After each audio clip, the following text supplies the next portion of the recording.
I'm Silas, 34, a software engineer who escaped my toxic family for a peaceful life in Amsterdam. 4 years of building my career, finding love, and healing old wounds gave me the stability I never had growing up. Then came that Tuesday evening when my phone lit up with my father's name. His demand was simple yet outrageous, $50,000 for my irresponsible brother Jake's latest business scheme. My stomach dropped as familiar family dynamics crashed back into my carefully constructed life. Before I tell you how I stood my ground against my family's manipulation, let me know where you're watching from in the comments.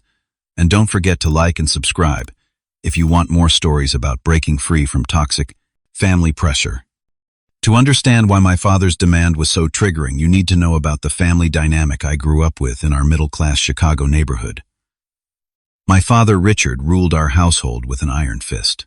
He expected nothing short of perfection, especially from me. My mother, Karen, was the opposite. Passive, quiet, and perpetually taking my father's side regardless of the situation. She'd learned early in their marriage that disagreeing with Richard led to days of cold silence and tension. Then there was my brother Jake, 2 years younger, and the undisputed golden child of the family. While I worked diligently to earn straight, as Jake could bring home a C- and receive praise for trying his best, the disparity in how we were treated wasn't subtle. It was blatant and consistent throughout our childhood. I still remember my 10th birthday when I received a second-hand bicycle and a lecture about appreciating what I had. 3 months later, Jake's birthday arrived, and he unwrapped a brand-new gaming console, along with 5 games. When I quietly mentioned the difference to my mother later, she patted my shoulder and said, "Your brother needs more encouragement than you do, Silas. You're already so responsible." That pattern continued throughout our childhood. When I was 12, I accidentally broke a window playing baseball in the backyard. My punishment was 2 months without allowance, and having to work off the repair cost by doing extra chores. When Jake broke our neighbor's window at 13, my father simply wrote a check for the damage and took Jake out for ice cream afterward to cheer him up because he felt bad about the accident. School presented the same stark contrast. I joined every academic club I could, won regional science competitions, and graduated as valedictorian. My achievements were met with casual nods and comments like, "That's what we expect from you." Jake struggled academically, skipped classes, and barely passed each year. His mediocre performance was met with celebrations, expensive rewards for improvement, and constant praise for his creativity and social skills. By 16, I'd realized that the only way to gain any control over my life was through financial independence. I got my first job stocking shelves at a local grocery store, working evenings and weekends while maintaining my grades. Every dollar I earned went into a savings account only I could access.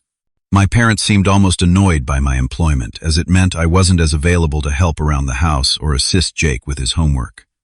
College applications revealed another layer of unfairness. I received acceptance letters from several prestigious universities, including a partial scholarship to Northwestern. My parents' reaction was lukewarm at best. "That scholarship won't cover everything. You should consider community college first," my father suggested. Meanwhile, they were already discussing which expensive private colleges would best nurture Jake's potential despite his below-average grades and disciplinary issues. I ended up attending the University of Illinois on a combination of scholarships, loans, and my own savings. Throughout college, I worked 20 to 30 hours weekly at the campus IT department, while maintaining a near-perfect GPA in computer science. I graduated with minimal debt and job offers from several tech companies. Jake's college experience looked very different. He attended and dropped out of 3 separate schools over 5 years. Each time, my parents covered his tuition, housing, meal plans, and spending money. Each failure was attributed to professors who didn't understand his learning style or an environment that wasn't nurturing enough. They never once mentioned the parties he posted about constantly on social media or his complete lack of class attendance. While I lived in a cramped studio apartment after landing my first tech job in Chicago, carefully budgeting every expense and building my savings, Jake moved into a luxury apartment downtown. My parents paid his rent, car payments, insurance, and regularly cleared his credit card debt. "He's networking," my mother explained when I questioned this arrangement. "Those connections will be valuable when he finds his path." The resentment grew, but I still tried to maintain a relationship with my family. Sunday dinners became a monthly ordeal, where I'd listen to extended praise of Jake's latest business idea or investment opportunity, while my recent promotion or project completion warranted barely a passing mention.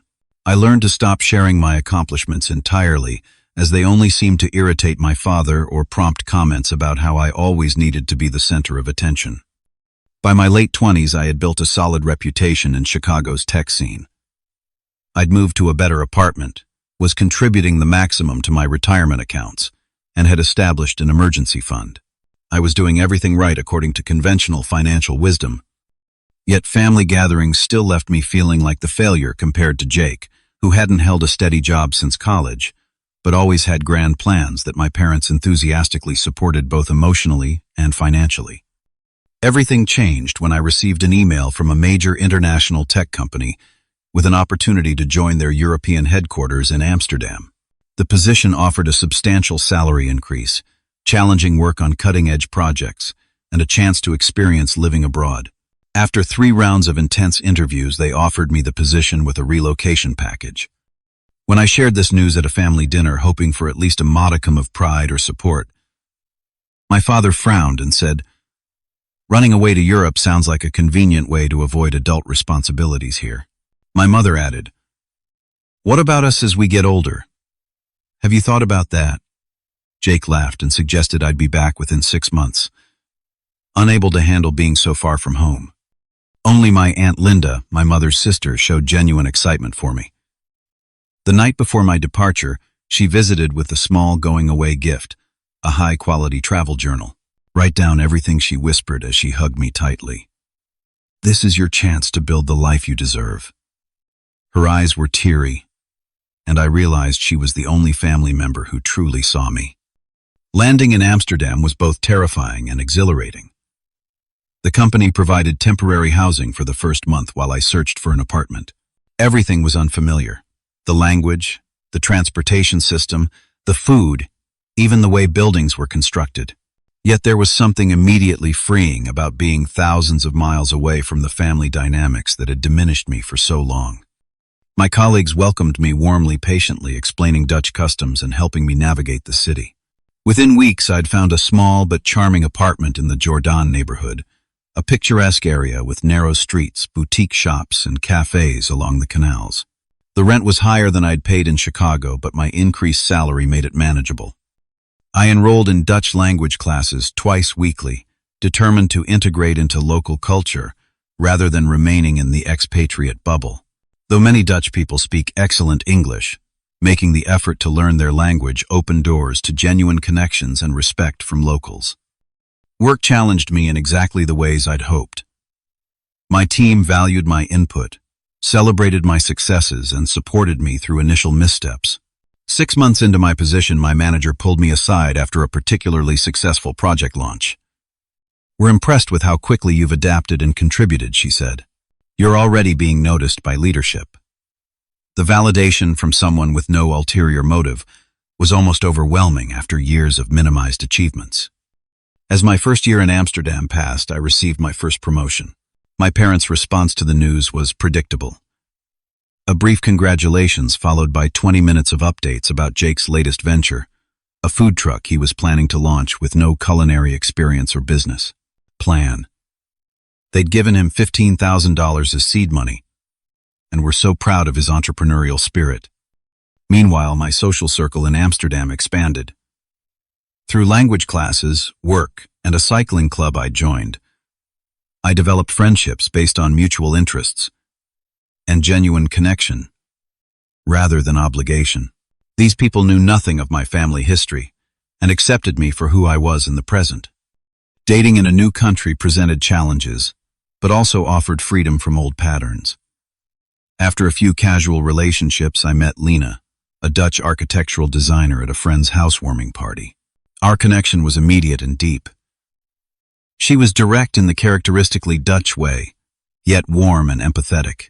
Our relationship progressed naturally, without the constant comparison and competition I'd experienced within my family. Lena was baffled by my stories of family dynamics. "That's not normal, Silas," she said. after I recounted a particularly painful memory. Parents shouldn't play favorites like that. It's harmful.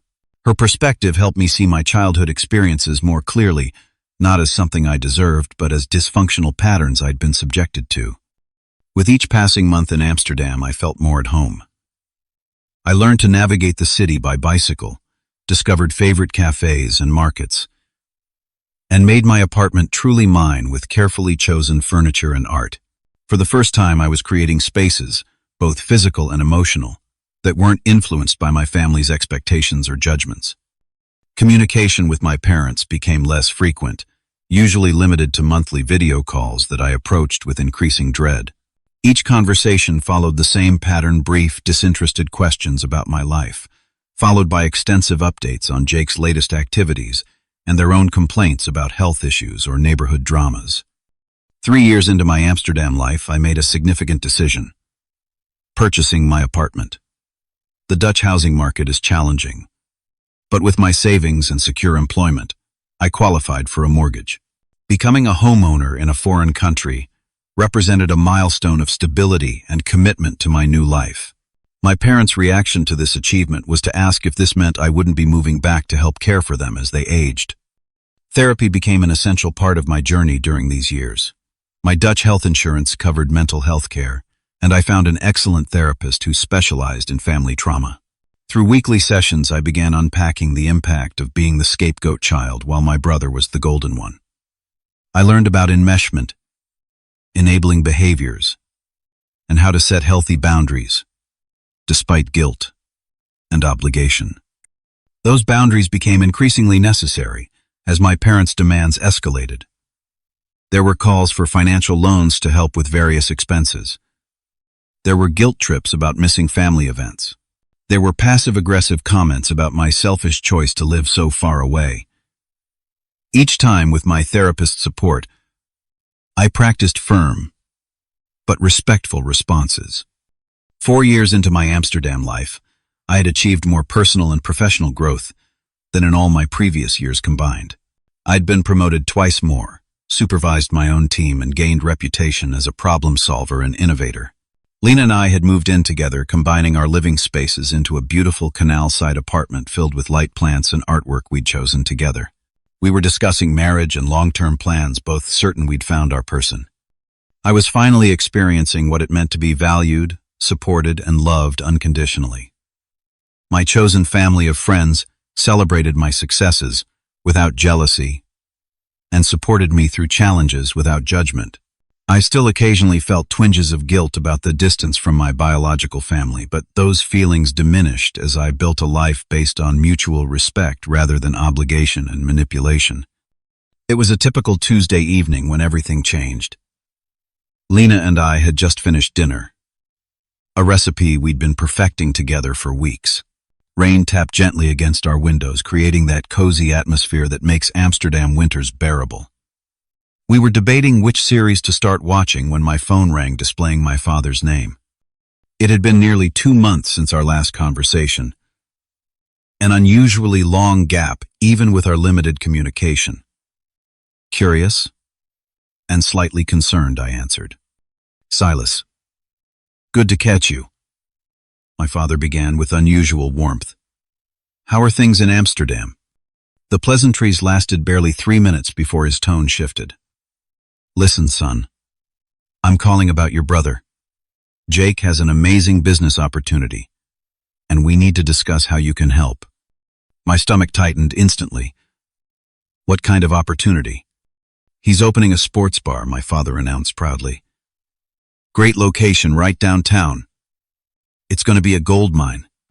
As he continued explaining Jake's vision, large-screen TVs, signature cocktails-themed nights, I found myself wondering why this required my involvement. Then came the bombshell. "So here's the situation," my father said, his voice taking on that authoritative tone I knew too well. "You'll loan your brother $50,000 until he figures things out. He needs it for the final preparations and initial operating costs." It wasn't a request. It was a statement, an expectation, a command. $50,000, a sum that represented years of careful saving, a significant portion of my hard-earned financial security. "Dad, I managed after a moment of shocked silence. That's a substantial amount. Does Jake have a business plan? Revenue projections? How would repayment work? My father's irritation was immediate. Don't start with all that technical mumbo-jumbo. This is family helping family. Your brother needs this chance to prove himself. Has he looked into business loans investors? I asked, trying to keep my voice calm and reasonable. Banks don't understand vision, my father dismissed. They want guarantees. Family is supposed to believe in each other. As our conversation continued, more concerning details emerged. This wasn't Jake's first attempt at business ownership. There had been a failed coffee shop 2 years ago, and an online sports memorabilia store that had collapsed after just 6 months. Both ventures had been primarily funded by my parents, with additional family investments that were never mentioned to me. We've already put $30,000 from our retirement fund into securing the location and licenses, my father admitted. We're tapped out, and he needs the rest to make this work. My mother's voice suddenly joined the call. Silas, honey, this means everything to Jake. After his struggles, he's finally found something he's passionate about. Has he had any experience managing a bar? Or any business, I asked. He's a people person, my mother replied, as if that answered everything. And after all we've done for you, supporting you through college and everything, surely you can do this one thing for your brother.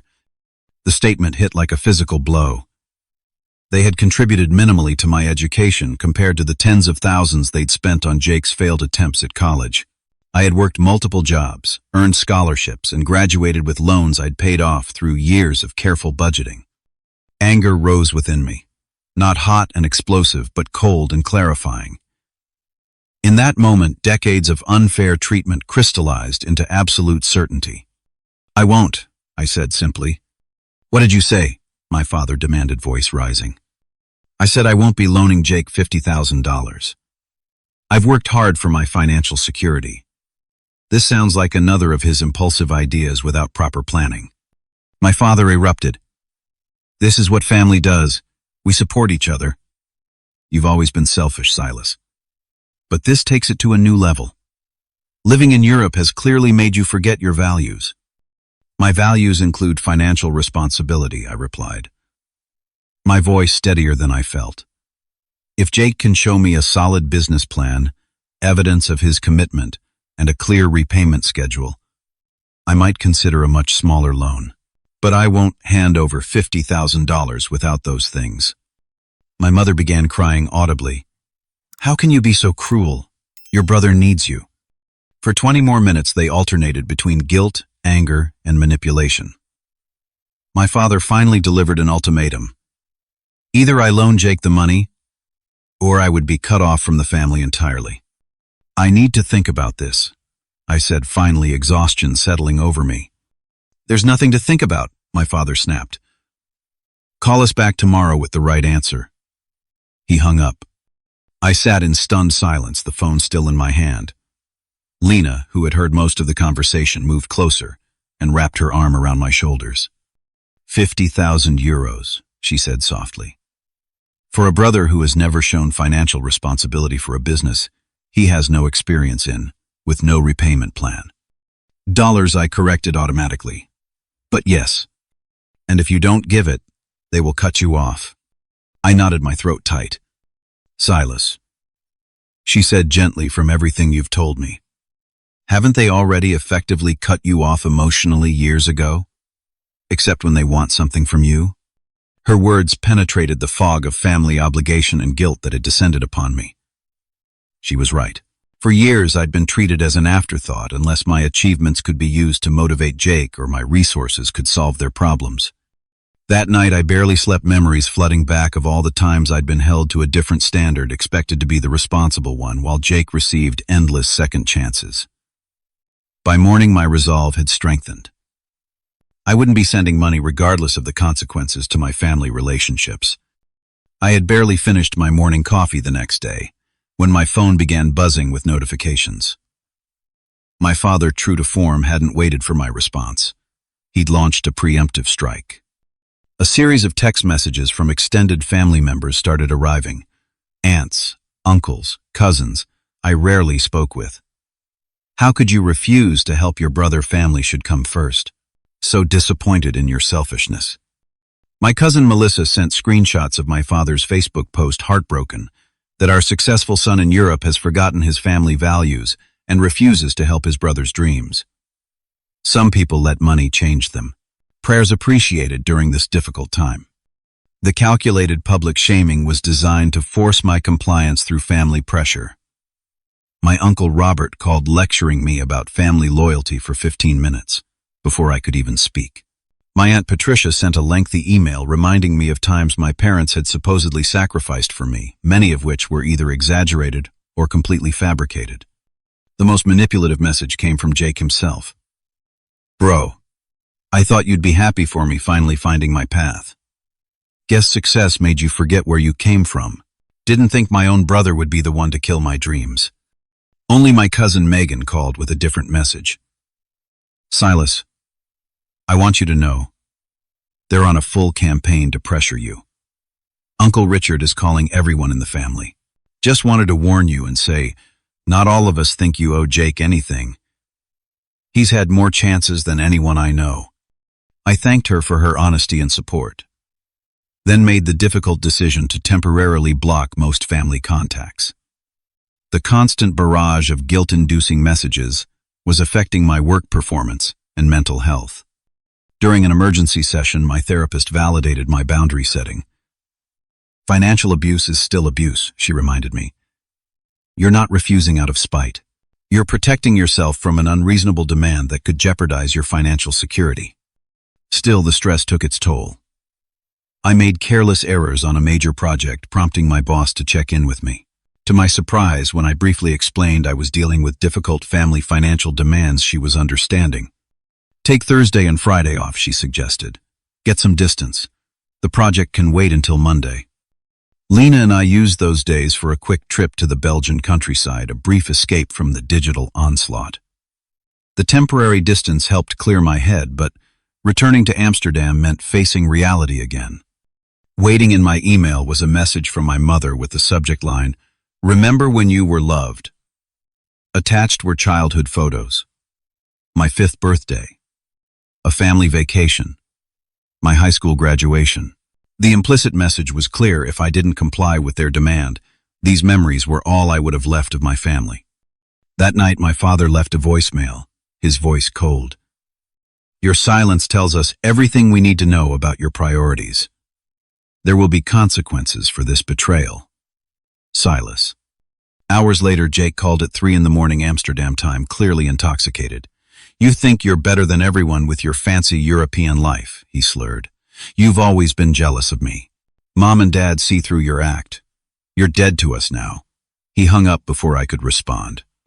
The escalation confirmed what I'd long suspected, but had been unwilling to fully acknowledge this pattern would continue indefinitely unless I took decisive action to end it.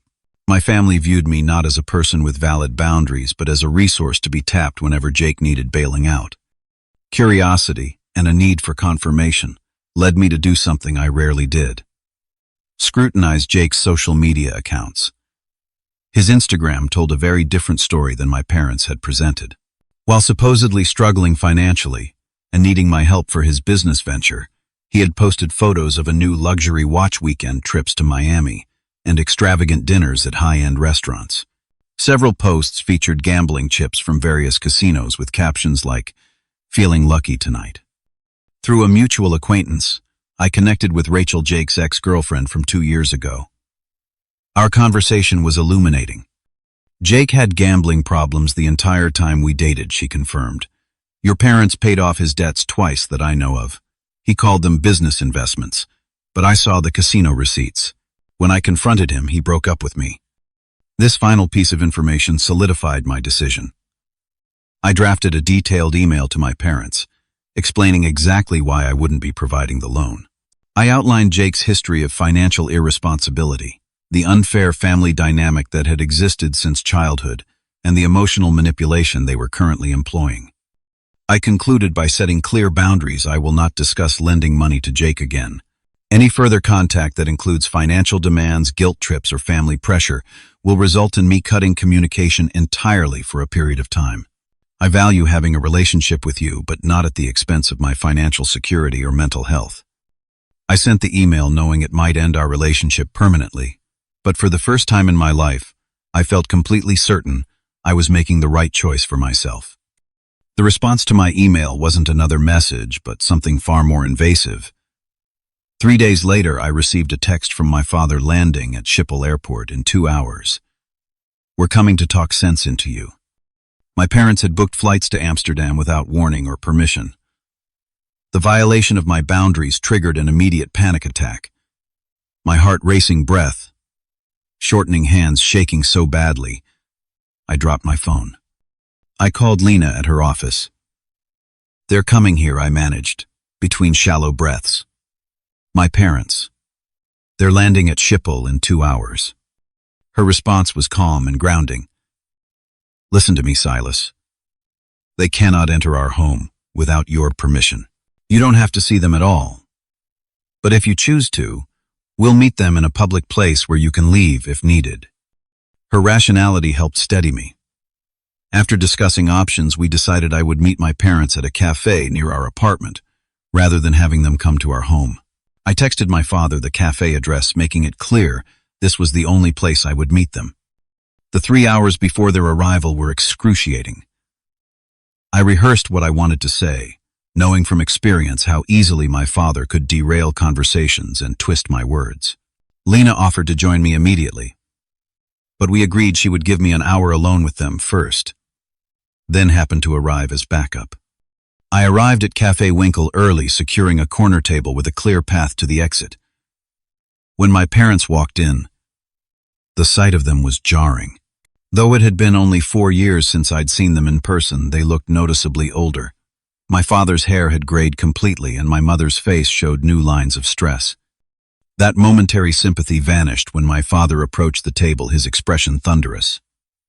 He didn't bother with greetings. "So this is how you treat family," he announced loudly enough that nearby patrons turned to look. "Living in luxury while refusing to help your own brother." My mother slid into the chair beside him, immediately producing a tissue to dab at her eyes. "We raised you better than this, Silas," she said tremulously. Taking a deep breath, I kept my voice level. "I'm willing to have a rational discussion about this situation, but not if you're going to create a scene." "There's nothing to discuss," my father shot back. "Family helps family. That's the end of it." "Let's talk about Jake's history," I suggested. "This isn't his first business venture. What happened to the coffee shop? Or the sports memorabilia store?" My mother waved dismissively. "Those weren't the right opportunities. This is different." How I pressed. "What makes a sports bar more likely to succeed, especially when Jake has no experience in food service or business management?" "He's passionate about sports," my father insisted, as if passion alone guaranteed success. "And he's lined up investors." "Who are these investors?" I asked. My parents exchanged glances. "Friends," my father said vaguely. "People who believe in him." I took out my phone and opened Instagram. "Jake posted this 3 weeks ago," I said, showing them a photo of my brother at a casino surrounded by chips. "And this one. A new Tag Heuer watch 2 weeks ago. And here's a weekend in Miami at a 5-star hotel. If he needs $50,000 for his business, why is he spending money like this?" My mother's expression hardened. "You're spying on your brother now. Looking for excuses not to help." "I'm looking at evidence of his financial priorities," I corrected, and I spoke with Rachel. The mention of Jake's ex-girlfriend caused both my parents to stiffen. "She told me about his gambling," I continued. "About how you've paid off his debts multiple times. Is that what this money is really for?" "She's a vindictive liar," my father snapped. "They broke up because she was controlling." "They broke up because she confronted him about his gambling," I countered. "And even if the sports bar is real, lending Jake $50,000 without a business plan, without financial projections, without any guarantee of repayment would be irresponsible." "He's family," my mother repeated, as if those 2 words overrode all logic. "Yes, he is," I agreed. "And if I truly wanted to help him, I'd insist on him developing good financial habits and creating a proper business plan. Handing him money with no accountability isn't helping him." The manager of the café approached our table concerned about my father's increasingly loud voice. "Is everything all right here?" he asked in Dutch. I replied in Dutch that we were having a family discussion and would keep it down. The fact that I could speak the local language while my parents couldn't seemed to infuriate my father further. My mother leaned forward, her voice taking on the wounded tone she'd perfected over years of emotional manipulation. "You've changed, Silas.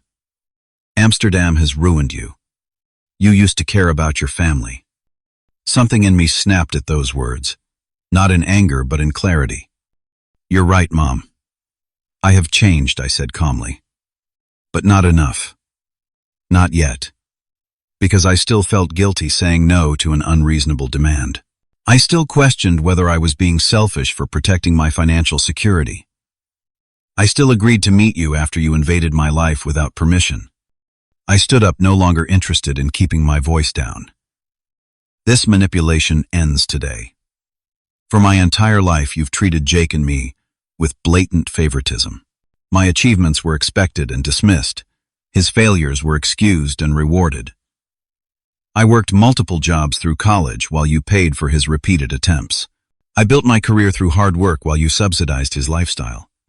And now you fly across the world to guilt me into giving him $50,000 for a business that will likely fail like all his others. My father stood too, leaning across the table in an attempt to physically intimidate me as he had throughout my childhood.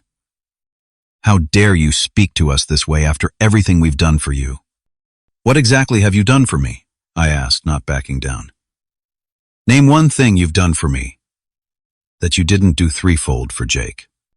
His silence was answer enough. At that moment, Lena arrived. Her timing perfect. She approached calmly, introducing herself to my parents with the direct politeness that Dutch people are known for. "I've heard so much about you," she said, though we both knew those stories weren't flattering. The cafe manager returned, this time more firmly. "I must ask you to lower your voices or take this discussion elsewhere," he said in English for my parents' benefit. My father grabbed my mother's arm. "We're done here anyway. When your brother's business fails because of your selfishness, I hope you can live with yourself." My mother's parting shot twisted the knife. "You're no longer our son. Don't contact us again." I remained standing as they left. "That's your choice, not mine," I said to their retreating backs. As the door closed behind them, the emotional dam broke. I collapsed back into my chair, tears flowing freely. Lena wrapped her arms around me as I shook with sobs. Grief for the family I'd never truly had relief at finally standing up for myself, fear of the finality of that rupture. To my surprise, an elderly Dutch couple from the next table approached. The woman placed a gentle hand on my shoulder and said, in accented English, "Family is supposed to build you up, not tear you down. You did the right thing, young man." Her simple validation from a complete stranger meant more in that moment than I could express. I thanked her through tears.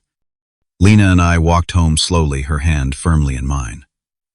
The weight of 34 years of trying to earn my parents' approval and equal treatment had lifted, leaving me feeling simultaneously lighter and emptier. "They might come to our apartment," Lena worried. "They won't," I said with certainty. They made their grand gesture. Now they'll go home and tell everyone how I cruelly rejected them after they traveled all this way. I was right. They flew back the next day without attempting further contact.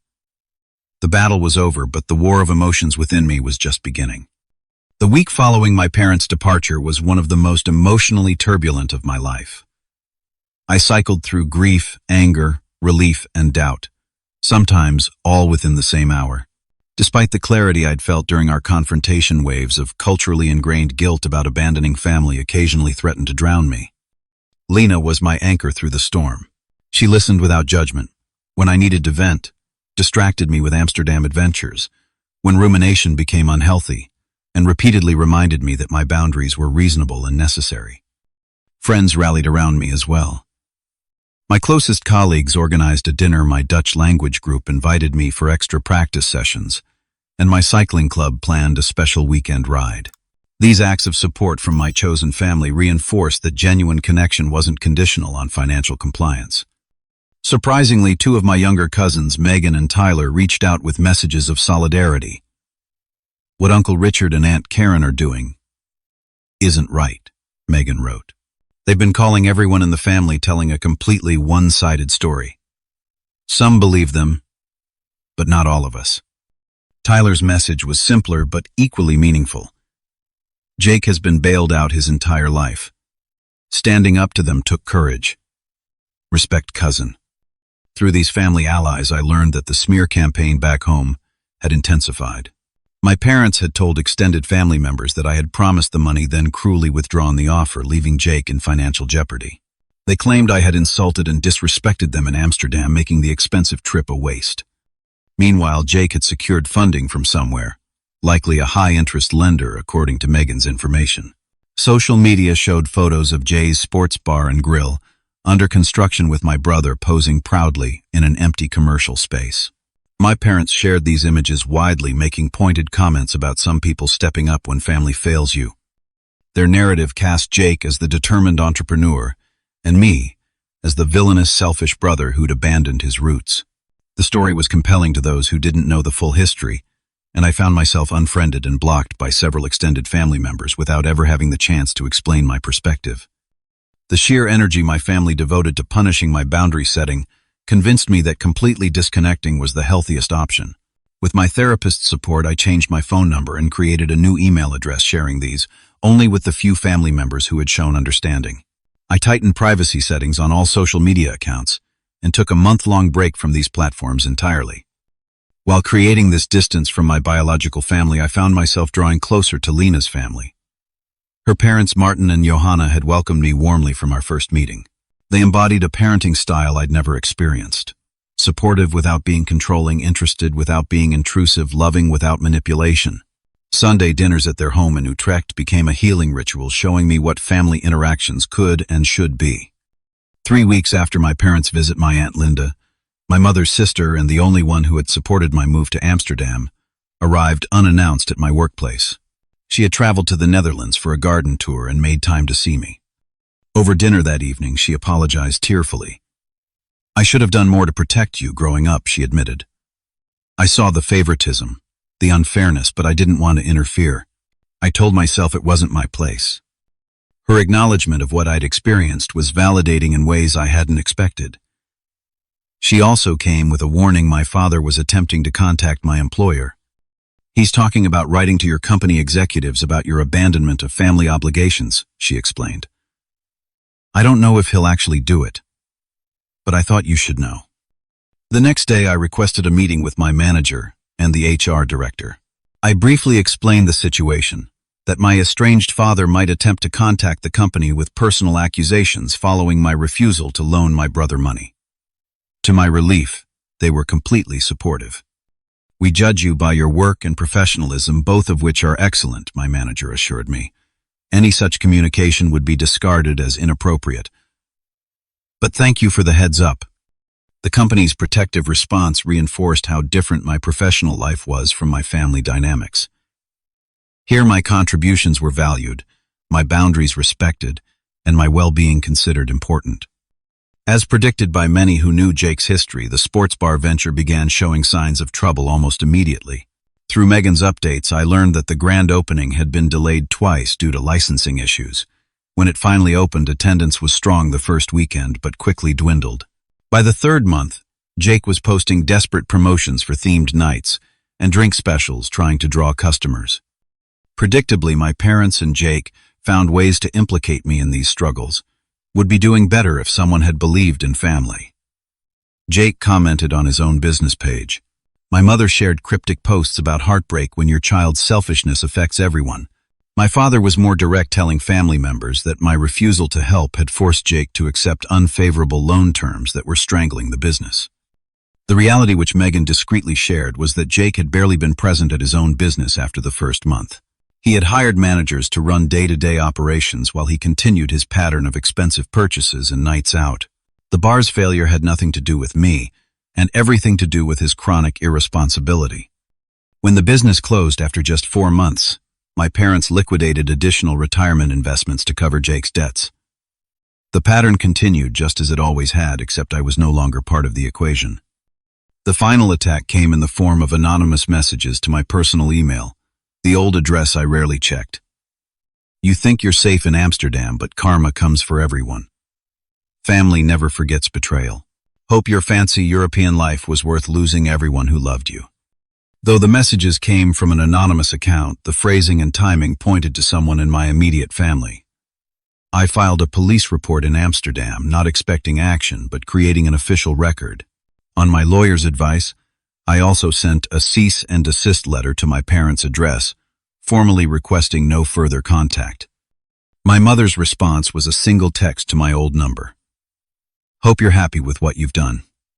Your brother is devastated, and your father's health is suffering from the stress. That was the last direct communication I received from my family of origin.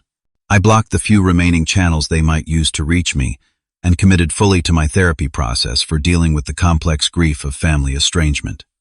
The process wasn't linear. Some days I felt liberated and certain.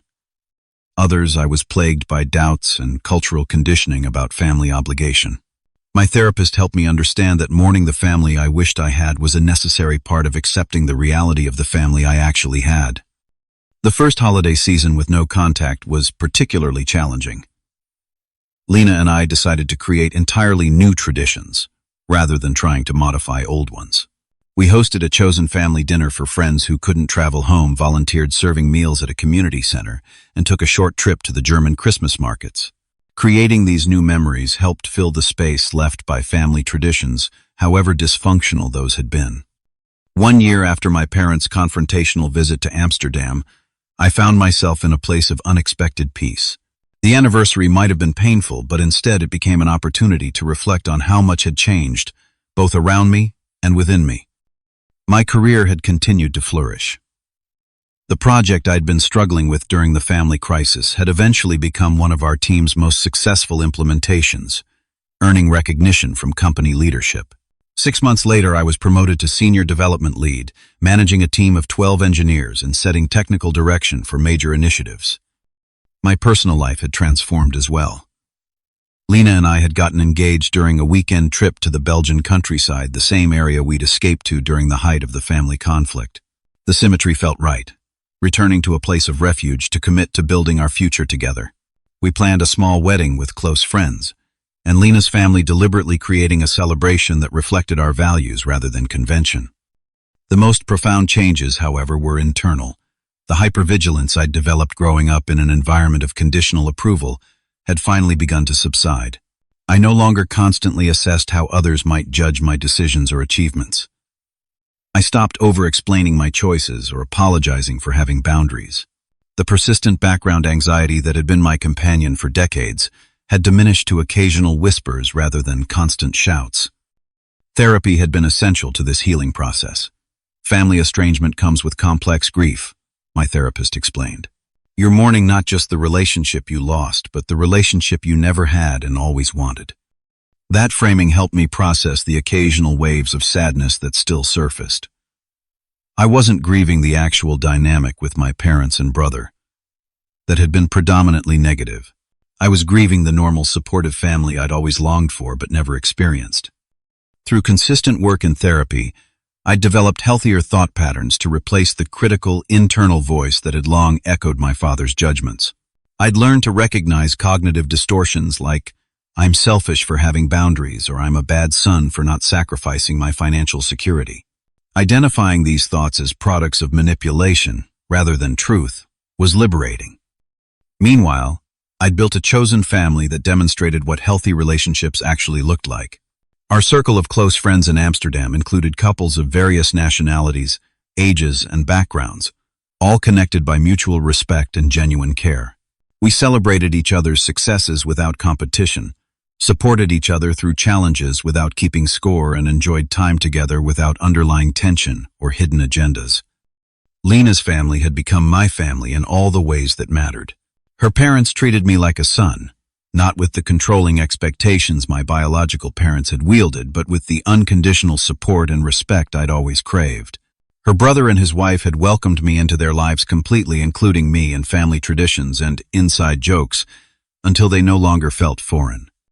Through occasional updates from my cousins Megan and Tyler, I learned about developments with my biological family without directly engaging. Jake had moved back into my parents' home after his business failure, supposedly temporarily while planning his next venture. Months later, he was still there working sporadically at a friend's construction company, but mainly living off my parents' dwindling resources. My father had taken early retirement due to health issues, reducing their income significantly. My mother had started part-time work to supplement their finances, a development that would have been unthinkable earlier. They had sold their longtime family home and downsized to a smaller house in a less expensive neighborhood. Learning these details produced complicated emotions.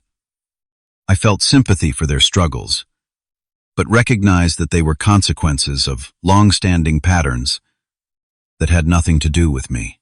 I felt occasional twinges of guilt that were quickly replaced by the certainty that even if I had given Jake the $50,000, it would have only temporarily delayed the inevitable while damaging my own security.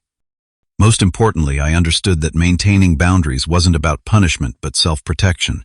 My family's financial situation wasn't my responsibility to fix, especially when they showed no recognition of the dysfunctional patterns that had created it. Finding meaning beyond my own healing became an important part of my journey. I began volunteering with a nonprofit organization that provided financial literacy education to young international students in Amsterdam. Teaching others about budgeting, saving, and responsible financial planning gave purpose to the lessons I'd learned through struggle. Helping young people establish healthy money habits early might prevent them from experiencing similar family financial manipulation. Our wedding day arrived on a surprisingly sunny Amsterdam spring morning. We chose a historic canal-side venue with large windows overlooking the water.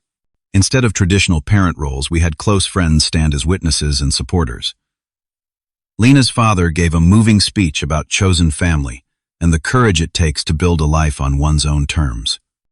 "Silas," he said, raising his glass, "from the moment Lena brought you home, we saw your kindness, integrity, and strength. True family is not about obligation or control. It's about love that lifts you up rather than holding you down. We are honored to be part of your family now." His words, so different from anything my own father had ever expressed, brought tears to my eyes. This was what family should be: supportive, affirming, respectful of boundaries and individuality. Our honeymoon in Bali was 3 weeks of complete disconnection from work, social media, and family drama. Swimming in crystal waters, exploring ancient temples, and planning our future together, I experienced a level of peace I'd never known was possible. Without the weight of toxic family expectations, I felt truly free for the first time. Returning to Amsterdam, we bought a larger apartment in a family-friendly neighborhood, planning ahead for the children we hoped to have. Creating a home that would nurture rather than diminish its inhabitants became our shared mission. We discussed at length how we would parent differently than my parents had, with consistency, fairness, and unconditional love. "Our children will never wonder if they're enough," I promised Lena one evening as we painted the second bedroom. "They'll never have to earn our love or approval. And they'll learn healthy boundaries by watching us maintain our own," she added wisely. 18 months after our last confrontation, an unexpected letter arrived via postal mail, a medium my mother knew would likely bypass my digital barriers. The handwriting on the envelope was hers, bringing an immediate rush of anxiety. After discussing it with my therapist, I decided to read it rather than discard it unread. The contents were surprising. For the first time, my mother acknowledged the favoritism that had characterized our family dynamic. "I realize now, we didn't treat you fairly," she wrote. "Your father would never admit this, but I need to say it. Jake was always easier to love because he needed us more. You were so independent that we took you for granted." It wasn't a complete accounting of the damage done, and it came nowhere near an apology for their financial manipulation and emotional abuse. But it was the first crack in the wall of denial they had maintained throughout my life. My therapist helped me process my complicated reactions to this letter. "You don't owe them a response," she reminded me. "And if you choose to respond, you can take your time and set clear terms for any potential contact." After careful consideration, I decided not to respond immediately.